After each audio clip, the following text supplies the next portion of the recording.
You're watching the Metaphysical Mentor Podcast with Michael Philpott.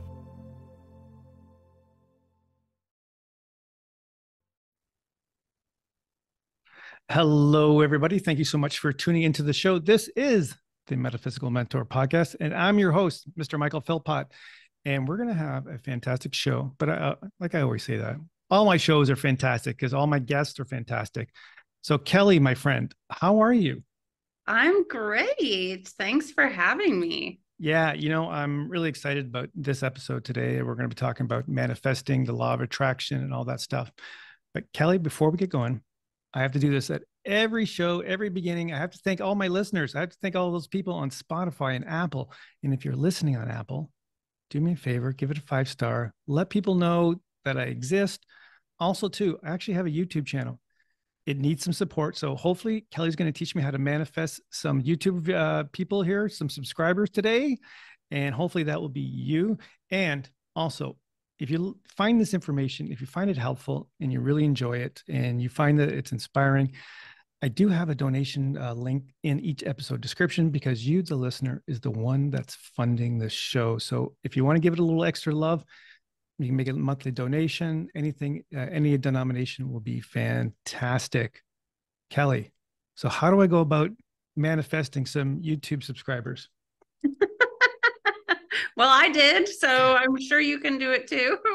Well, that's why I have the master here, and I've always wanted to have a conversation about the law of attraction, because I know a lot of people who start their journey. Always, the one thing they always talk about is that first thing we kind of learn is about the law of attraction, or I like to maybe change it. What do you think about this? It's the law of vibration and frequency. Would that be a more accurate term of that?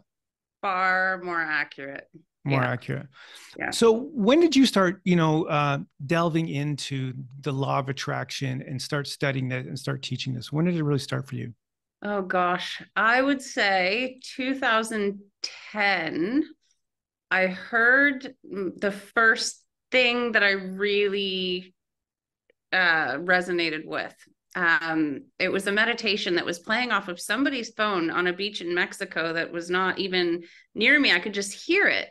And I thought, oh my gosh, that sounds really good. And so I entered a rabbit hole that has gone increasingly deeper and wider as I've gone along. But I really got into, I'm somebody that really wants to know the validity of things. I love all of the metaphysical aspects. I'm highly intuitive. I've always subscribed to everything metaphysical, but I have such a skeptical mind in a good way. I want to know the proof and I want to know why this works and how it works. And so I delved into learning about quantum physics, which is a huge rabbit hole, but it basically is able to help describe via science what's really behind the law of vibration. And we often hear the law of allowing, and there seems to be all these moving parts, except it's actually quite simple when you boil it down. And so I started really applying it in my life. I said, you know what, I'm going to do an experiment and I'm going to take the things I've learned, streamline it, and practice this solidly every day because consistency is unbelievably important. And I started doing that. And within literal months, it maybe within the first couple months, all of a sudden I had my dream business and I bought my dream car and it just never stopped. All of a sudden things were just coming and I thought, oh my gosh, it's so unbelievably simple when you're able to really boil it down. And I think there's a lot of misinformation out there. There's a lot of, oh, say positive affirmations all day, but positive affirmations really might not do anything for someone, but attract the opposite in the end based on their vibration. So Wow. I've been going since then. I started teaching it a couple years ago. Obviously, as you know, I work in health and I noticed there were some people that were just not seeming to be able to get results no matter what I did physically. It doesn't matter what diet they had, it doesn't matter. They weren't healing. And that really intrigued me. And I thought, their vibration, our vibration sets up the cornerstone of our health in different ways. And so I threw caution to the wind and I thought, if they're open to it, I'm going to teach them all of these aspects. And sure enough, person after person after person after person with this piece was finally, their bodies were healing. And it was just so gratifying. So I thought, I want to just completely start teaching this. I still work in health, of course, but this is my passion. And now this is basically all I want to teach and all I want to talk about in the end. Yeah, and that was one of the things, because I've been seeing a lot of your posts because I've been following you for a while now.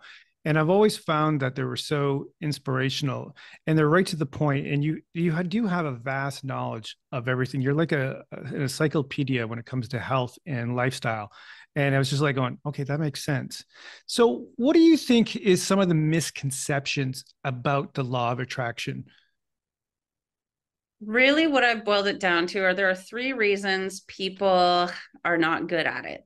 Okay. And those are the exact same reasons that the people who don't believe in it don't believe in it. It's always the same. And number one, there are I say four important aspects to really become familiar with. And the first, the law of vibration works such that vibration with vibration like attracts like. And whatever your vibration is, you are going to attract more of the same. And so what I really became the aha thing for me originally was you have to match the vibration of what you're wanting to attract identically.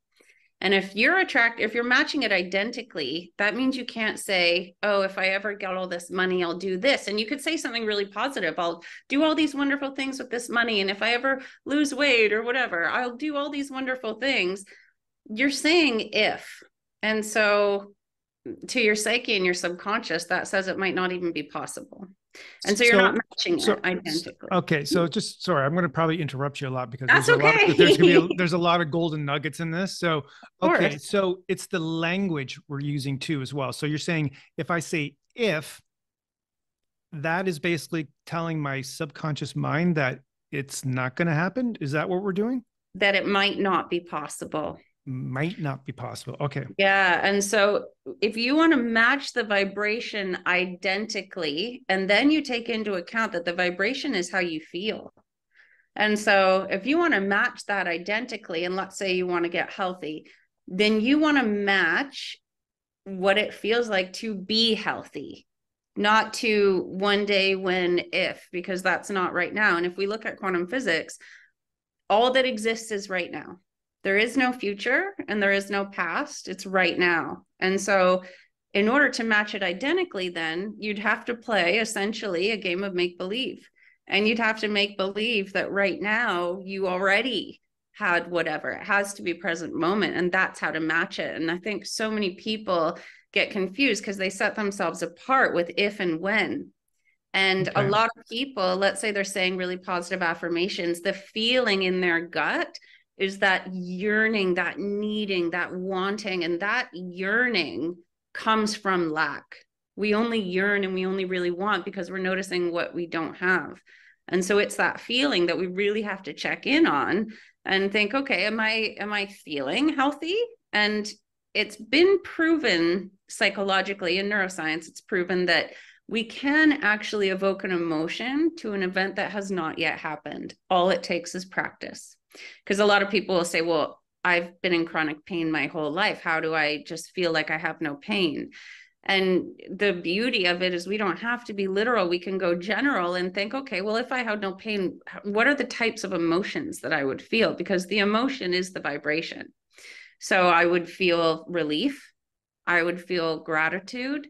And then you start to practice that. So is there a memory in your past where you felt relief, where you felt gratitude? Luckily, it doesn't have to do with the same subject at all. And we can practice that. And we imagine we already feel that way. The subconscious is really amazing in that it cannot tell the difference between what is going on in our bodies or our lives or what we're imagining if the emotion is attached. And this goes both ways. And so a lot of people worry, and, we can attract that too. So what do you say to the person that can't feel or doesn't have the ability to feel? Because this is one of the things that I personally struggled with. And I know a lot of people that I've talked to over the thing, it has a problem with feeling those positive emotions. And even to take it a step further, have no reference point in their past to feel any positive emotions. So if somebody said, express joy, Joy? What the frick is joy? I have no idea what joy is. I never had any joy. I don't understand that. What are you talking about? Joy or Yeah. happiness? I don't think I've ever been in a state of happiness before, So how do we get past that? So I'll just throw a little tiny bit of neuroscience to make sense of it very Sure. quickly. But every cell in our brain is like a little ball, and it's covered in hundreds of tiny little antennae. Every antenna is specific to a type of emotion. And every 2 months, these cells will divide and multiply. The new ones remain, the old ones washed away by the body. Our body is constantly doing this. And the new cell that remains is going to have way more antenna on it, or emotional receptor sites, for whatever emotions we were feeling a lot of during the previous 2 month span, and way less receptor sites, or way less antenna, for whatever we weren't feeling much of during that previous 2 months.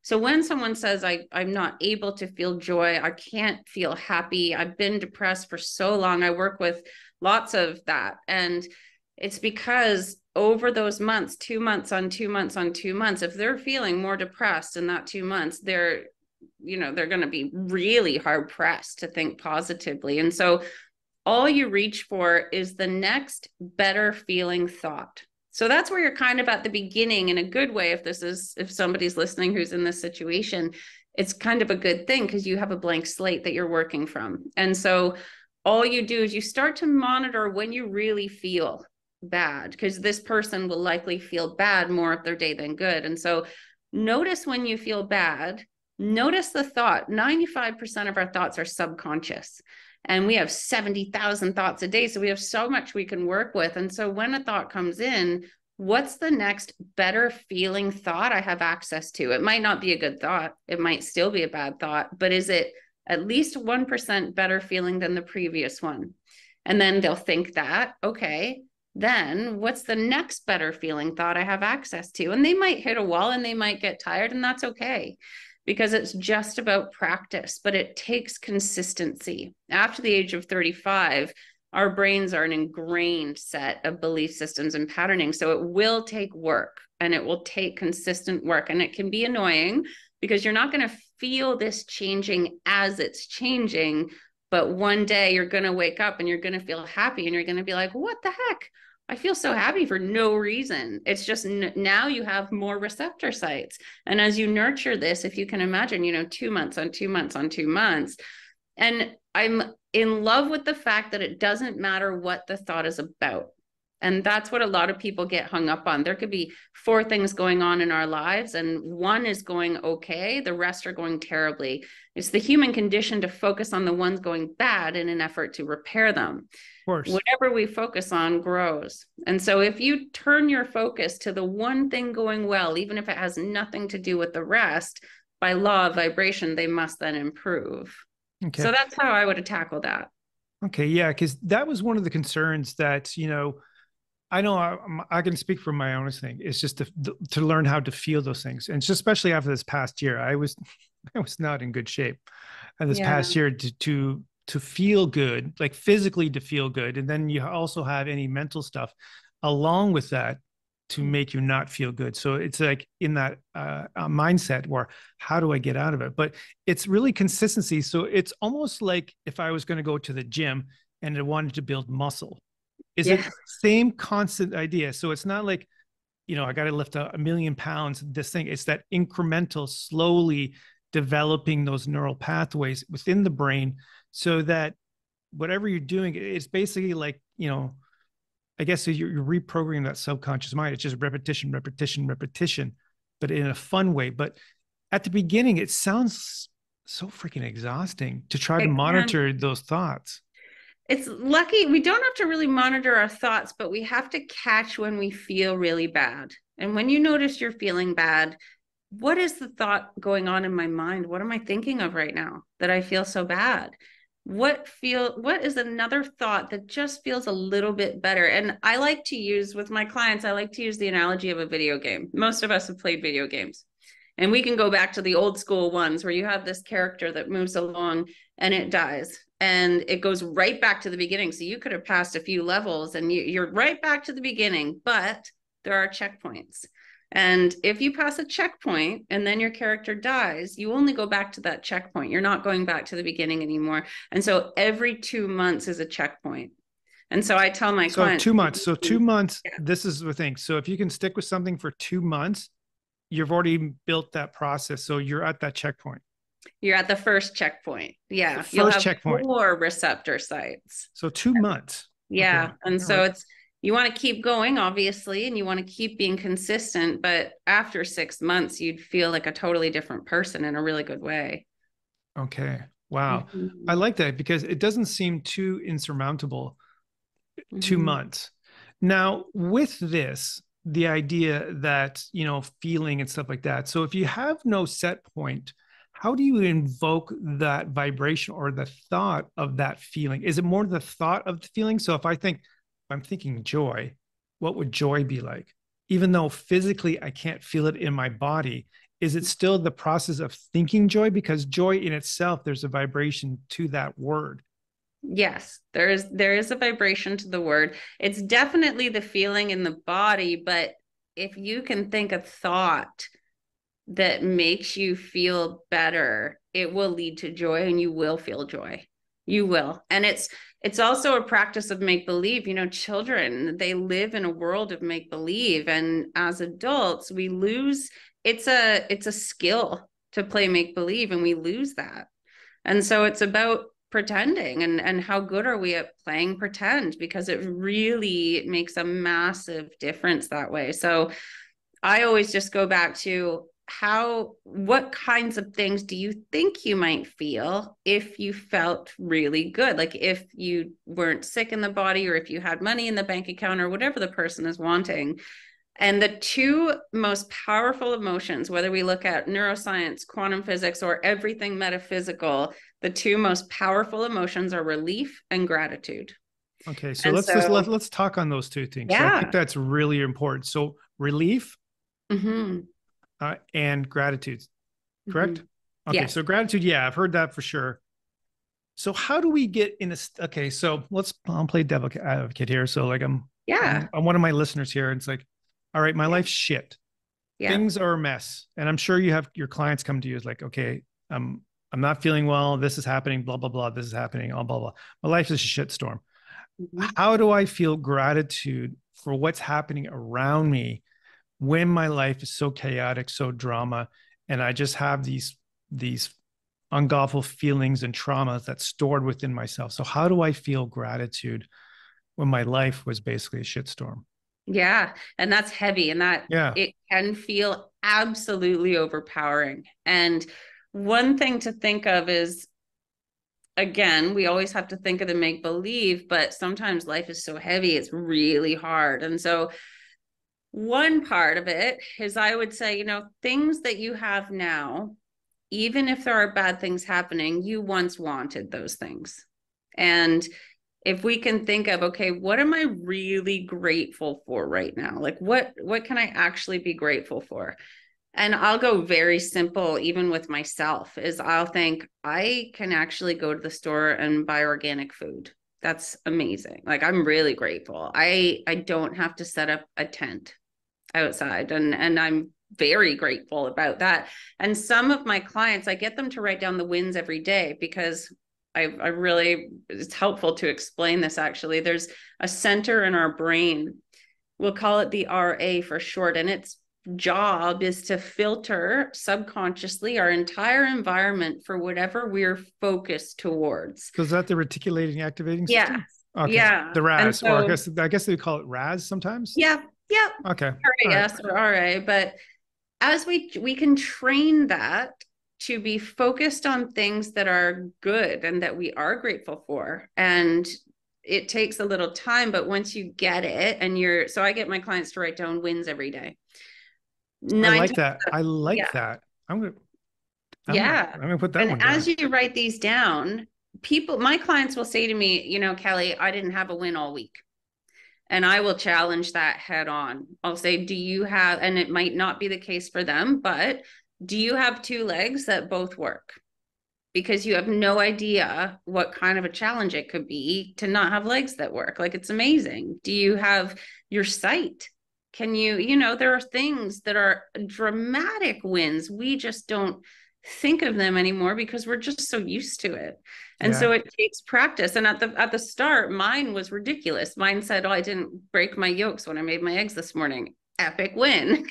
Like it could be the silliest little things, but the point is you're training the RAS. And so it will start to scan your environment for things to be grateful for without you even having to really pick it out anymore. And that's really important. So I always say, like, look at the look at everything, no matter how seemingly ridiculous it is to you.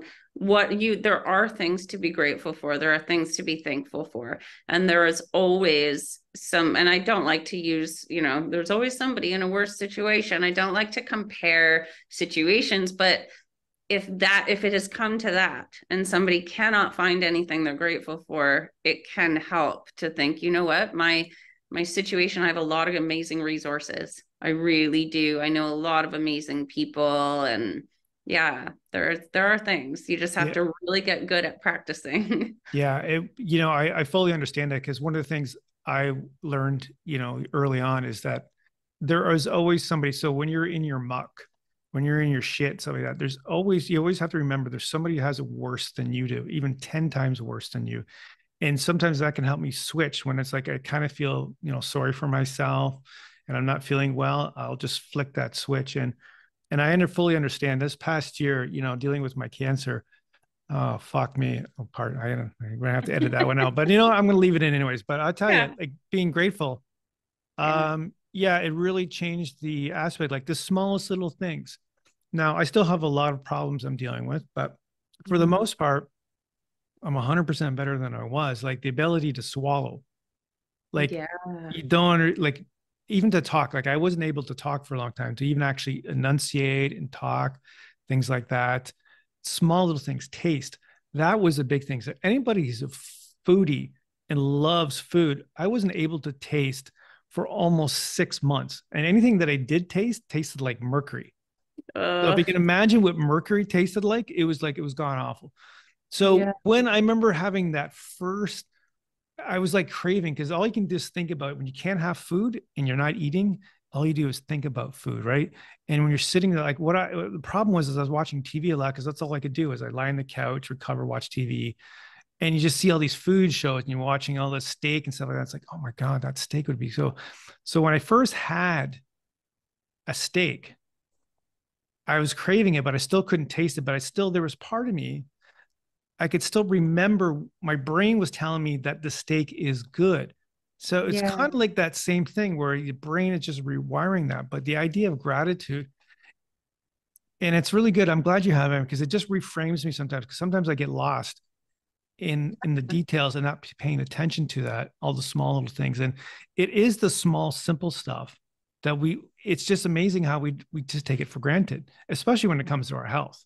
Mm. We're very there's something I always like to say, and it is, are you enjoying your current manifestation? We are goal-oriented beings. We're solution-focused and goal-oriented as humans, just naturally, neurologically, that's how we are. And so we could, have this amazing life that we've built, but our brains are on to the next.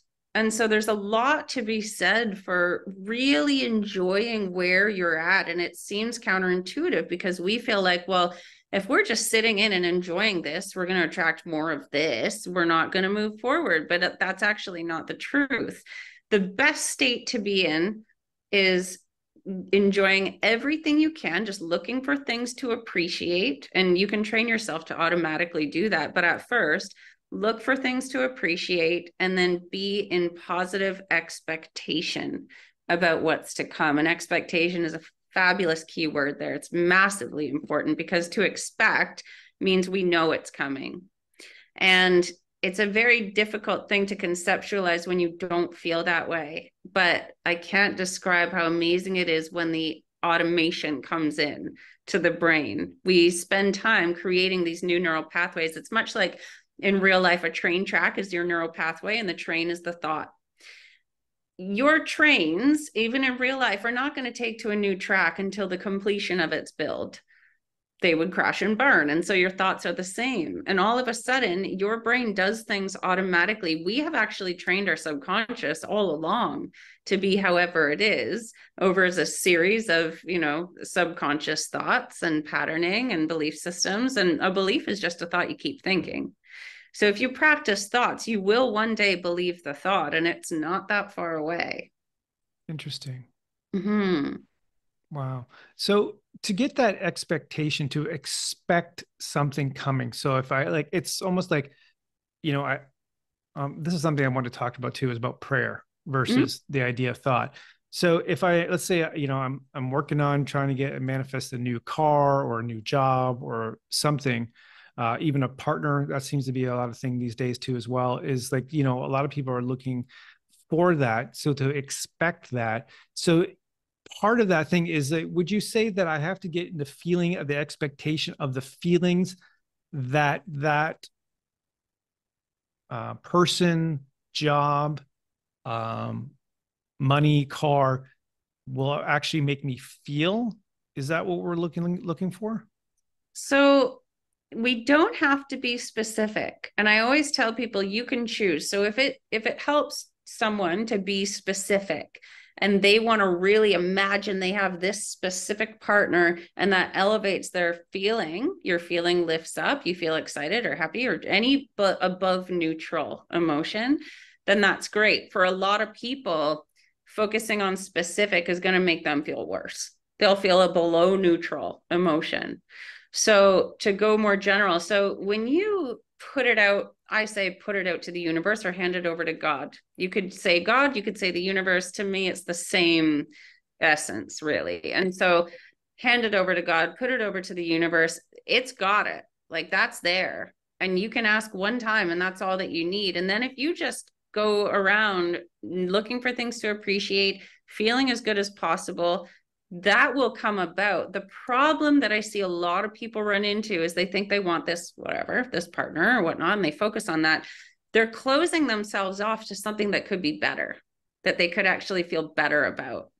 And so I always say, to me, it's more important to go general, because you might see, feel, experience something better in future. You just think that this is the height of what you want.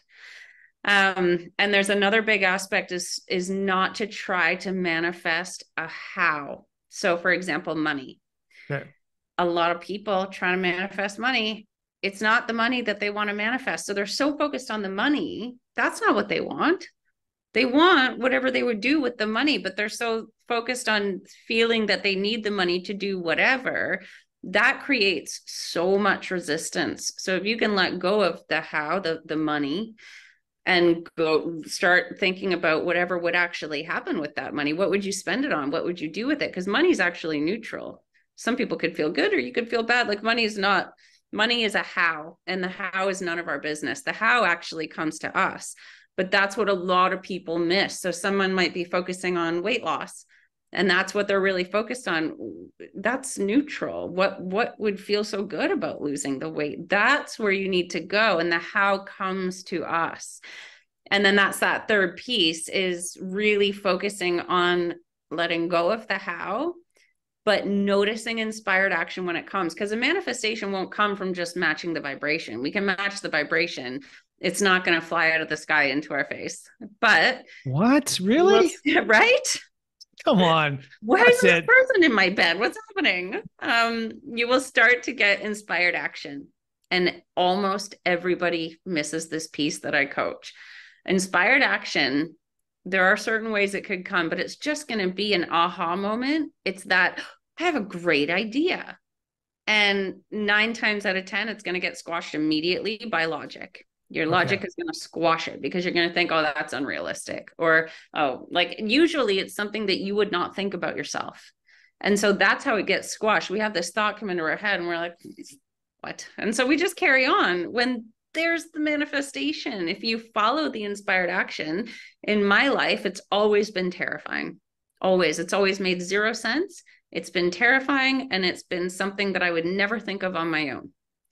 But I'm relentless. And so I'll just follow it because I just know I've had enough. And this is for everyone. When you have enough proof, you will not care anymore. You will follow it because you just see it keep happening. And so that's what I would say is really watch for inspired action. And it could So also how do be you trust small. that inspired action? Because you may be getting it and the universe is like banging you on the head, like inspired action, inspired action. But how do you trust that? And again, if you don't have a set point for trust, because if your life is a shitstorm, everything's a mess, and you have that, and everything seems to be kind of going right. You have that inspired action.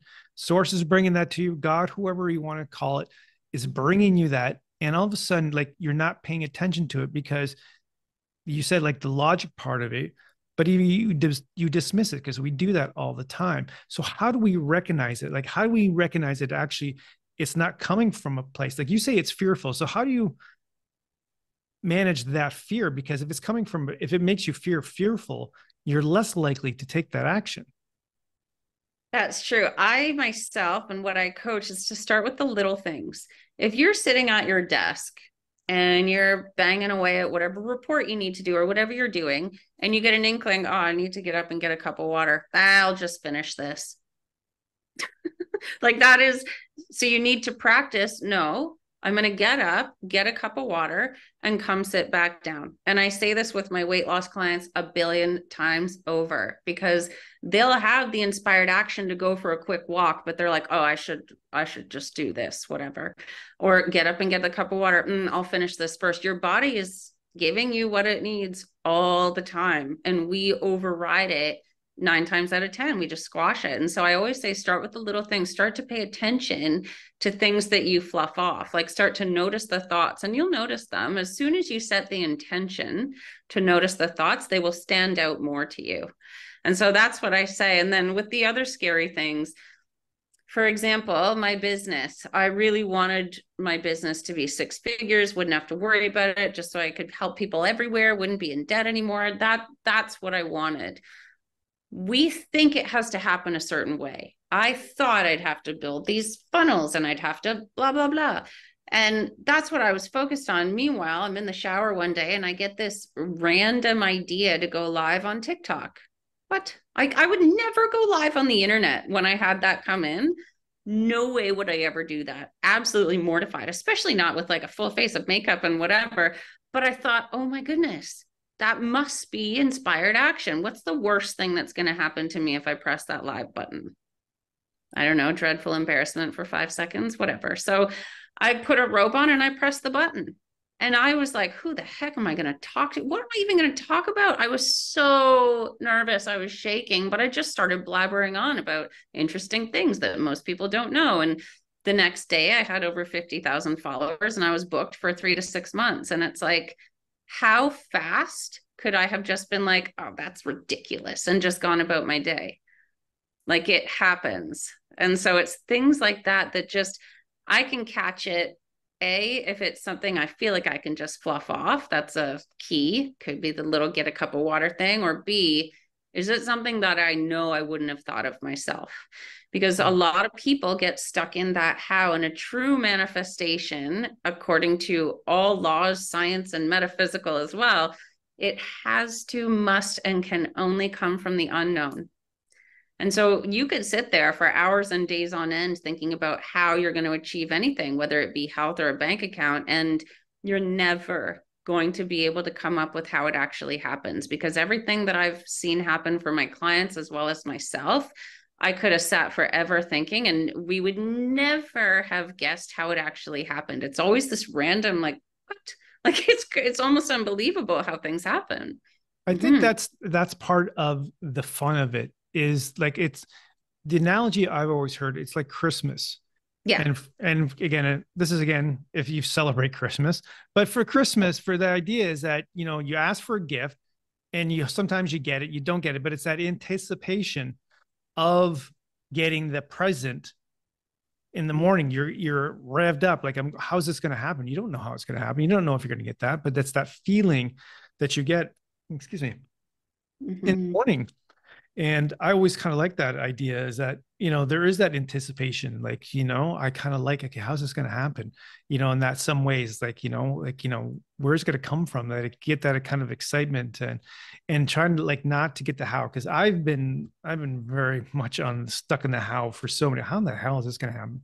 There's no way this is going to happen, blah, blah, blah. And then all of a sudden it's these random things that get going. And it's like, oh shit, how's that going to happen? And it's one thing I've noticed even about the podcast is, like, now I used to struggle, like, how am I going to get guests? How am I going to get this guest? How am I going to get that guest? And now I'm just kind of relaxing. I don't stress about it. And then all of a sudden I'm getting these emails, and I'm getting emails from publishers and publicists now. It's like, I don't even have to do anything. I just, okay, yeah, that person sounds good. That's great. Let's book that person in. So Yeah.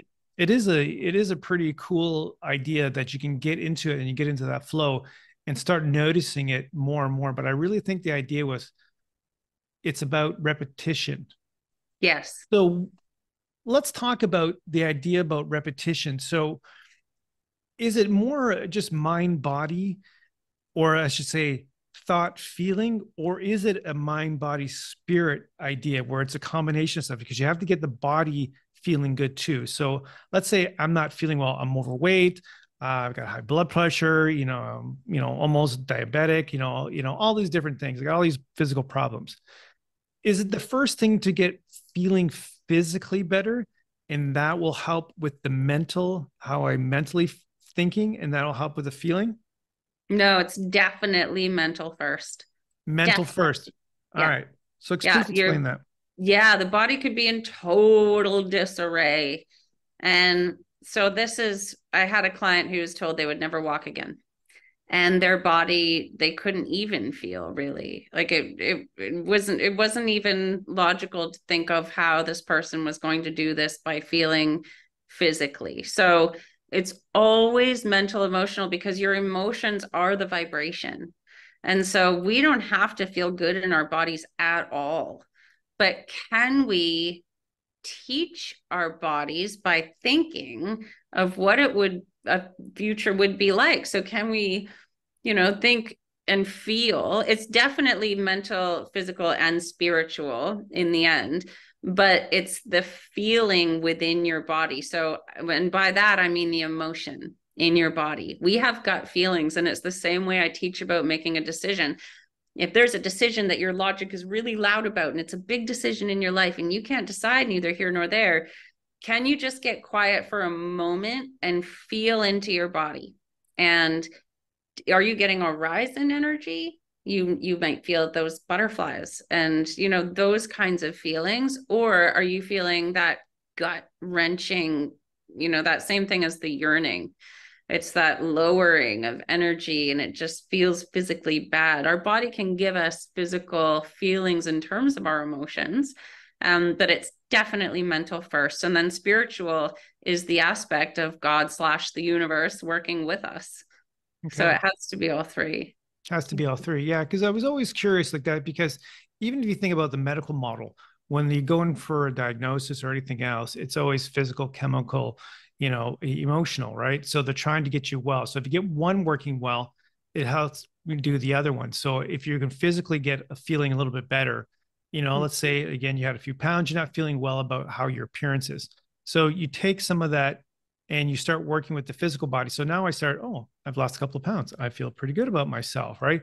So it builds on that repetition. And a lot of people talk about, getting the body first, because the body is, or say feelings are the language of the body, and thoughts are the excuse me, what's the thought I was thinking of? I can't even think now.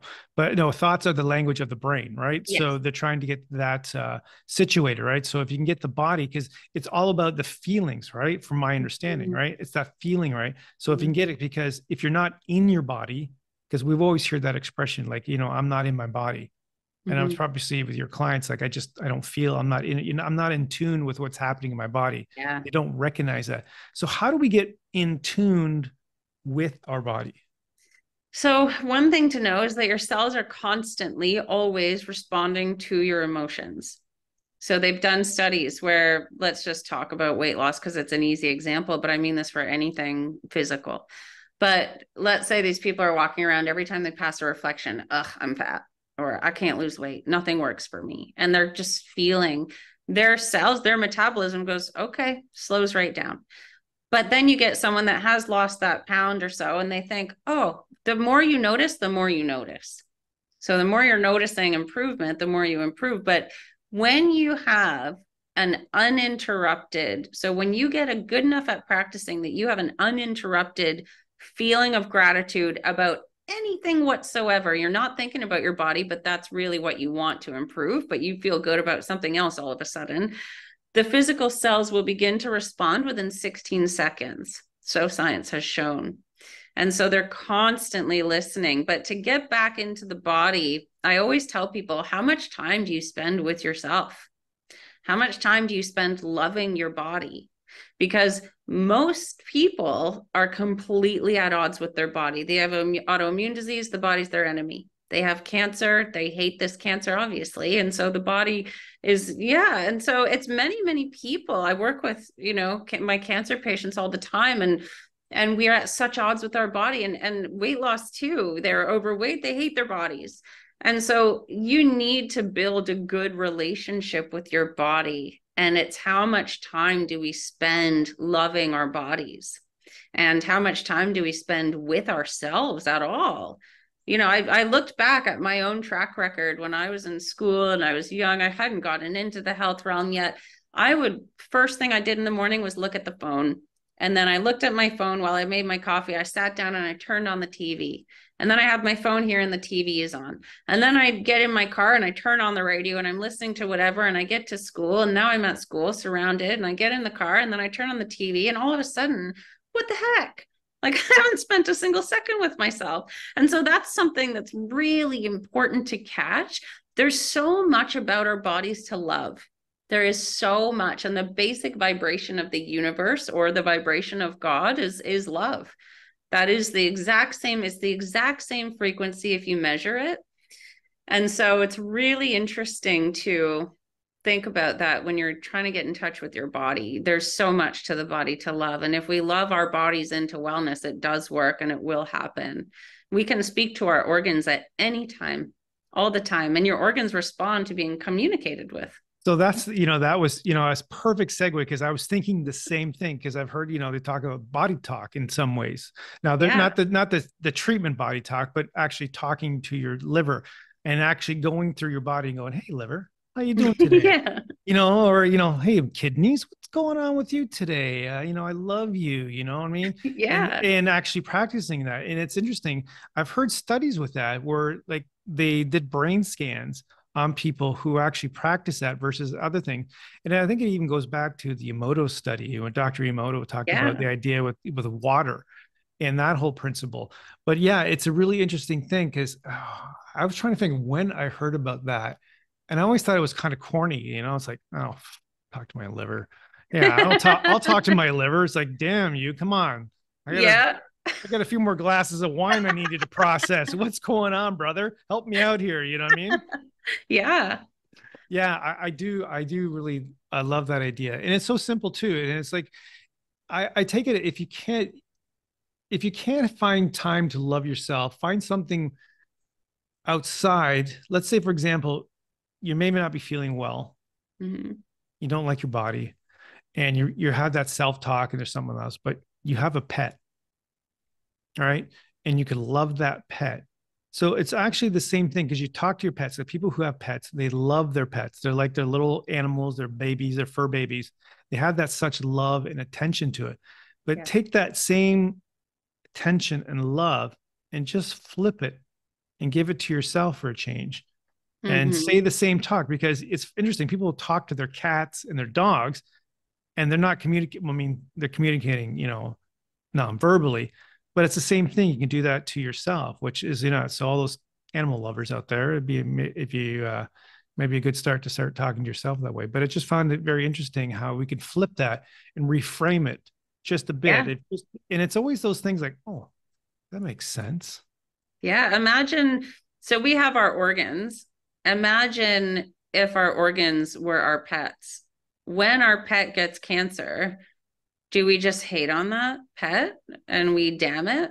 And we, absolutely not. We want to give it extra love and really pour love into it. Same with our friends. If I have a friend that gets sick, I'm not going to hate on it like I do my body when I'm sick. It's very interesting. And they've actually done these studies, and animals are the fastest way in many cases to trigger that positive feeling. But beyond that, I get a lot of clients that are stuck. They can't heal. And if I'm just going right into the physical, how I'm helping their physical body, I'll actually say, what's your passion? What's your hobby? Oh, that doesn't matter. It's photography. It doesn't matter. Well, what are we doing about photography? Are you doing anything? Are you excited about anything? Haven't really picked up my camera. How about, can we pick up the camera and can we just focus on your photography? And it's amazing what happens, because they'll focus on this. They'll get excited. They'll start. I always give them a project to do with their hobby or passion. They'll focus on this project that now they have to do. And all of a sudden the body starts changing, because they have released the resistance. Wherever we take our focus away from, the cork will float. And it doesn't matter that the photography has nothing to do with their body. Their body must improve if we take the focus away from it. And so that's something really interesting to know as well. So basically, you're in a way, you're kind of, distracting them from their perceived reality of their body, so that they can find, because there was some joy in what they were doing. So it's kind of retraining them. It's kind of a sneaky way of tricking them to kind of go. And it's like, it's like, take your greens. No, I don't like greens, but it's like the same way. It's kind of like tricking them. No, you need to have your greens in your diet. Come on, let's go here. Like, we'll put it in a powdered drink form or something, but it's that reframing and redirecting them to get that focusing on that joy. I really think that's a kind of a cool thing. I'll say, during that 1 week of working on this hobby, set an intention before you start that week that you're going to notice little tiny pieces of inspired action. All of a sudden, they're going to be inspired to drink more water. All of a sudden, they're going to get inspired to walk more. It's a natural, it will happen. So it's interesting. So how do you deal with really skepticals and really hard-nosed cases? Because I'm sure you've had a few of them over a few. Yeah. So, like, how much do you have to bang your head against the thing to get these people to really start believing or start drinking the Kool-Aid, and to understand and show them that this stuff does work? And because the one thing I've always, I found about your work is that you simplify it enough, but it's the simplification, but it's the practical simplification. Sorry. This is the problem with, post-cancer, is I don't have no saliva gland, so it's hard for me to talk. But it's that that way that they can actually just do this, and they don't struggle with it. So how do you really kind of get to these people? Like, because they're probably there's a wall up going, all right, Kelly. Let's see this bullshit thing that you're talking about, the law of attraction, getting healthy. My mind is thinking, my feelings. Let me tell you about my feelings. Let me just give you the middle finger right now. You know what I mean? I get a lot of them. Yeah. So how do you break through? I always say, all right, let's go then. Tell me what you're struggling with the belief in. And they'll tell me, and they could even back it up with all these reasons why they'll never believe in whatever. And I say, okay, I'm not going to tell you to believe in it. Don't believe in anything that I say, but try it. And can you prove me wrong then? And let's go that way. Just prove me wrong. But I always come with the education behind it. So I will teach, in layman terms, of course, a little bit of quantum physics and a little bit of things. I'll show case study upon case study that they want to see that have worked. I'll show testimonials. What really gets a person to believe is if they can see the same piece of information from 3 different sources that they can somewhat trust. Doesn't even have to be full on trusting these sources, but if they can see it from 3 irrefutable sources, the brain will automatically subscribe to this and begin to think it's okay to give it a chance. And obviously, if somebody's coming to me, like I'm not going out to people to try to work with them, they come to me. And if they're coming to me, there's a reason. And so I'll challenge them and I'll just say, okay, let's do it. But let's start tracking it from today, from right now, so that we can see it happening and we can see it working. So they've got the educational proof, then they've got the testimonial proof, then they've got the actual doing proof. And I think with that trifecta, it's happened 10 out of 10. Every single person, it will happen. Yeah. Mm-hmm.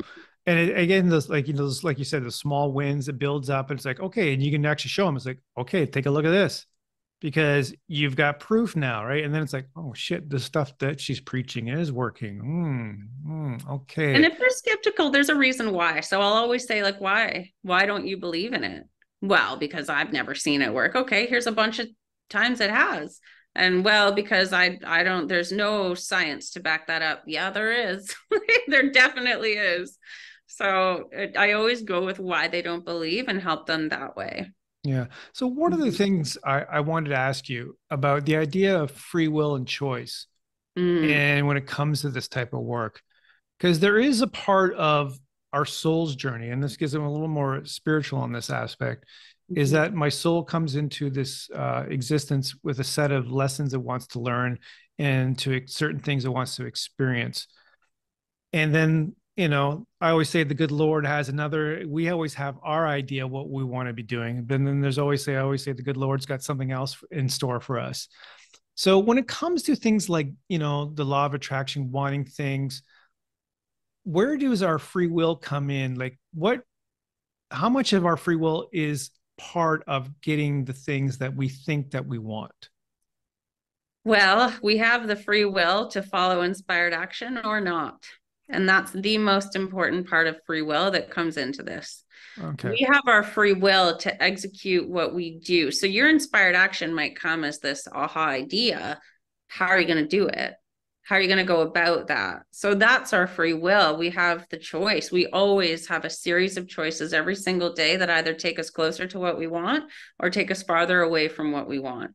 And usually, if a sickness happens, if somebody's life comes crashing down or whatever, you can almost, and I don't want to blanket statement this, but I've had a lot of cases, overwhelming amount of cases in my personal life and practice where you can track the amount of times they were not going along with what they knew to be better.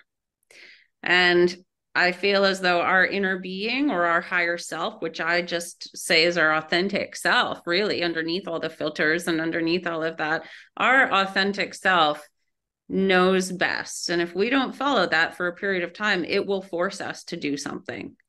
So there'd been amazing cases in my practice that I've seen happen where someone was not willing to stop doing whatever physical activity, and then a freak accident happens and both ankles are broken. And, I've had it happen in my own life. I was determined to do this physical thing in my body every day. And my mind gave me clear, it seemed like little hints, but I look back and it was clear of like, you need more rest. Now I'm fine. And all of a sudden my calf tear and a ligament tears. And so now I'm sitting on my butt. So I think our free will plays a big role, but I think it can hinder us more than help us if we allow it to take free reign, really. I think our free will is a tool that we can use to really help ourselves. Okay.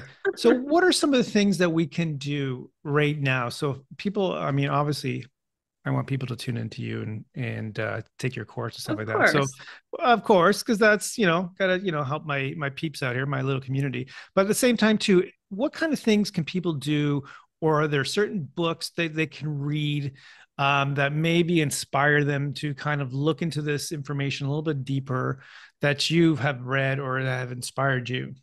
Yeah. So on the more metaphysical side, so I really have an answer to this from everyone's perspective. If I'm science and I don't believe in metaphysical stuff very much, but I have an inkling and I want to look into it more, but I need the hard truth, I would go Joe Dispenza because he teaches the science and just enough.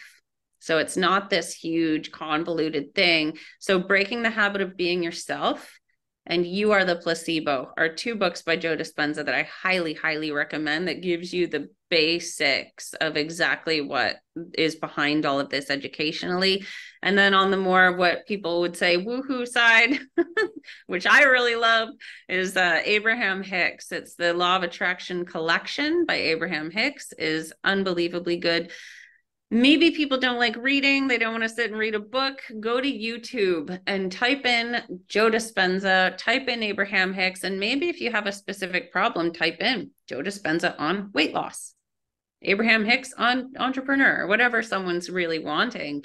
And you'll get hundreds and hundreds of free audios that really help to give you a basis. So really all that my health program is what it is. It's always been the same, but this aspect of it is just years and years and years of exhausting every avenue of listening and reading and really piecing it together in a step-by-step way. But and then there's another book called The Divine Matrix by Greg Braden. And it's I love Greg. Fabulous. Molecules of Emotion. Really Candace good. Pert. Yeah, Candace Pert. Yeah, that's a really good book as well. And then Bruce Lipton. You're going old school here. I've done a lot of, basically every time I get interested in something, I try to find everything on the earth about that thing. Yeah. Like, it's like flashbacks, when I first started, like when you start into this, like you just read, you're just so into it, and all the different books and all the different great authors and stuff like that. Yeah. Bruce Lipton. Yeah. That's The Biology of Belief. That was a great book too. It's like Reminiscing Row. It's like, oh, and I think I still got him. I'm looking over at my books over there. I think I still got a lot of his. I had to get rid of so many books. Like I had too many books. So I started donating them to friends and stuff like that. And but I really I'm a big fan of Joe Dispenza's work. So let's talk just briefly about Joe. Yeah. And his work about meditation. That's kind of the core principle, a lot of what he talks about. How do you incorporate that in your work with your clients? Not so much. So basically with Joe, he can be really hard for a lot of people to reach. For some reason, a lot of people don't resonate with his meditations, and he'll say that right out loud at his retreats. He'll say, I know a lot of people hate me for these meditations, but they can be hard to do. I've heard that from so many people. Like you start talking about meditations. Oh, I hear Dr. I can't stand his voice. Yeah. Oh my God, this guy's voice just like, and then there's the space. I know. And it's like between the space, and people are like, oh my God, just like, oh, I can't do his meditations. But it's interesting. You know what I'm talking about, right? Because I 100%. If I had a nickel for every time someone said that to me, I'd be so rich. But yeah, it's true. So, and Abraham Hicks is very unreachable to a lot of people too, because she's very out there. But so I kind of take pieces of what I know works that anyone can actually reach, and from all of them, and I smash it up into my own guided meditations that I teach people, or I'll let them, if they prefer not to use a guided meditation, I will let them do what resonates with them. But I give very specific guidelines of what works, because Joe teaches this breath, and that's very challenging for some people. And some people have a lot, like I work with obviously severe health cases as well. A lot of people can't do that breath. It's just not possible, or it causes extreme pain for them or whatever. You don't have to do the breath, and you don't have to. All you need to do is somehow figure out how to spend enough time with yourself. To me, that's what meditating is, but spend enough time with yourself that you can come to make believe that you already XYZ and what that feels like mentally and emotionally. It will happen with enough practice. So I don't teach his work. I teach aspects of all of them. I would say I did a lot of trial and error with myself and others before I launched this part of my program. So I'll just take what I know works and that anyone can reach. Yeah. I mean, I've heard the same thing. Like, I mean, because you kind of, you get the message, the idea. I mean, Joe's done some incredible work. I mean, I'm always total big fan of his, of course. I've always recommended his work on depending on the individual and stuff like that. And of course, Esther Hicks, the OG of channeling and all those good things. So yeah, like some of it could be a little too out there, and it's nice that you can boil it down and you can cherry pick some of the good stuff. And that's one of the great things about it. Kelly, we're out of time. I could talk about this forever. I know you can. And that's the great thing. That's why I wanted you on, because, it's such a great thing, because it's all about inspiring people. And you are very much one of those people who inspires people to make changes in life. That's what you're dedicated to. So I really appreciate it. And I know my listeners are going to appreciate that too, as well. But that being said, Kelly, where can they find you? So you have the floor for a couple of minutes here to pitch yourself. Where's all your TikTok, your Instagram, all that good stuff, your courses? Give me a lowdown here. All right. So I'm everywhere. I do not operate a website. So you'll find me on all of the socials. It's at Kick It with Kelly. Sometimes on Instagram and TikTok, there's a dot between each word. So at Kick It with Kelly, period between each word. I run 2 main courses, and they are about your entire mind body. So no matter what health, wellness, or body image challenge anyone is dealing with, it's going to stem from an imbalance of one or more of 6 foundational principles of biological human health. And if you incorporate each of those, and you don't even have to do it 100%, but the human body will self-correct. And the number one is that mental emotional aspect. So very important. I'm actually running a challenge for the month of November, which is strictly about getting in touch with your authentic self and exactly the tools, education, guidance, and experience of exactly how to create the life that you want and the self that you've always wanted. So that's it in a nutshell. Yeah, that's that self-mastery course that you're doing. Yeah, it's called the Ultimate Life Self-Mastery Challenge. That is beginning November 1st, and people can inquire into that. There's links in my bios, but you can send me an email to kelly@kickitwithkelly.com, and I will send the access link. Yeah. Perfect. And I'll have all that information in the video description below. So for those who are listening, this is going to be a pre-recorded show. So you'll probably be listening a little bit later. So, but I'm sure she'll be running that course again. Oh yeah. Again, because you can reach out anytime. Yeah, reach out anytime. And I'll make sure I have all the links that you can do that. I'm the same way. I don't have a website too as well. It's a little bit of pain in the ass. With law of attraction, you don't need a website. Yeah, I mean, I like that. That's my excuse. So somebody asked me that, I got a lot, Kelly says I don't need one, right? That's all that matters. And she knows things. Kelly, it's been an absolute pleasure. I'm glad you're on the show today. And I really thank you for being on the show today. You're welcome. I'm so grateful to you. Thank you so much. I love the podcast. I love all the stuff you do. It's so good. Oh, thank you. And well, it's because of people like you that make it so good. You know what I'm saying? That's what happens. So that being said, everybody, I'm just going to close off the podcast here. This has been the Metaphysical Mentor Podcast with Michael Philpott. Thank you so much for tuning in, and goodbye for now.